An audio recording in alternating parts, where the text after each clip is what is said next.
কদিন হলো জিমটা আবার কন্টিনিউ করছি। বাট যেদিন ওই ব্লগটা শেয়ার করছি সেদিন না একদমই ইচ্ছা করছিল না। কারণ তার আগের দিন ছিল লেগ ডে। ফলে সারা শরীরে ভীষণ পেইন করছিল।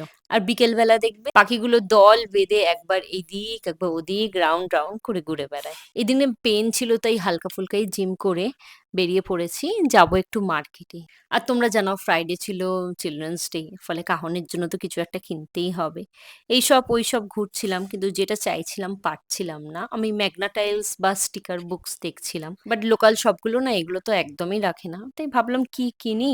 তো ও একটু আটা নিয়ে খেলতে খুব ভালোবাসে।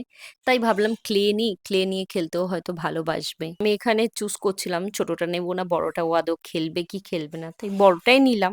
সেখানে অনেক কটা কালার অপশন ছিল। তার সাথে একটা সেট নিয়েছিলাম। তাতে ক্রেয়নও ছিল, ক্লেও ছিল। সবকিছু মিক্স নিয়ে এটা নিয়েছিলাম ওর দিদির জন্য। ফেরার সময় তারপর একটু পনির নিয়েছিলাম। ভাবলাম স্পেশাল কিছু রান্না করা যাক যেহেতু চিলড্রেন্স ডে আছে।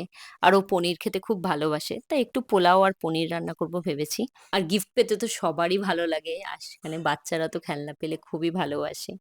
এখনো বুঝতে শিখেছে আস্তে, আস্তে যে আমি গিফট পাই বা এটা আমাকে গিফট করা হচ্ছে।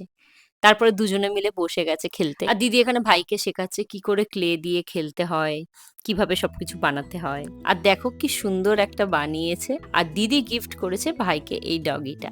তারপর কাহনের জন্য বানিয়েছিলাম আলুর দম দিয়ে পনির আর পোলাও। ও ফার্স্ট টাইম পোলাও খাচ্ছে। ওর তো ভালোই লেগেছে দেখে মনে হলো। আর আজকের ভিডিও এইটুকুই। আমার ভিডিও ভালো লাগলে প্লিজ চ্যানেলটাকে সাবস্ক্রাইব করে দিও। বাই।